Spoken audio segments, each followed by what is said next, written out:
अशा स्वरूपाचा कोणताही भाग किंवा म्हणजे नावावर डाग आहे, भ्रष्टाचाराचा आरोप आहे, जेलमध्ये गेलेत, अशा स्वरूपाचं कोणताही डाग नसलेला नेता म्हणजे दिलीप वळसे पाटील होते. दिलीप वळसे पाटलांना का म्हणून तुम्ही मंत्रिमंडळातून दूर ठेवला हा प्रश्न सगळ्यांसमोर आला. कारण ज्येष्ठ नेते आहेत, पवारसाहेबांबरोबर जवळून काम केलेले आहेत आणि अशा परिस्थितीमध्ये त्यांना दूर ठेवणं याचं उत्तर काय मिळताना पाहायला मिळालं नाही.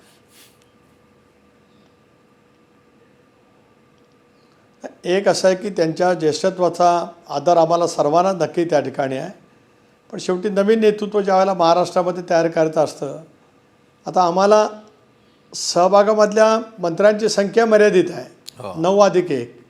अशा वेळेला नवीन चेहरे जर का आणले तर त्याचाही उपयोग पक्षाच्या बांधणीसाठी होतो.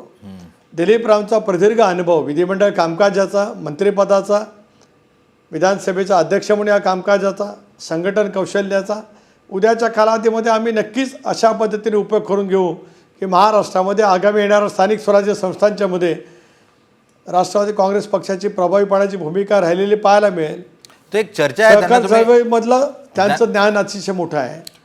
राष्ट्रीय पातळीवरती सुद्धा त्यांनी काम केलेलं आहे. नाही पण मधल्या काळात चर्चा ही होती की तुम्ही त्यांना राज्यपाल बनवणार आहात म्हणून. असं काही आहे की राज्यपाल बनवायचं दिलीप वळसे पाटलांना? अशा स्वरूपात तुम्हाला काही राज्यपाल पदाचा कोटा मिळाला आहे केंद्रातून? किती राज्यपालांची पदं मिळणार? नाही, हे सगळं तथ्यही नाही. या संदर्भात कधी भारतीय जनता पक्षाच्या शीर्षस्थ नेतृत्वाची आमची चर्चा कधी झालेली नाही.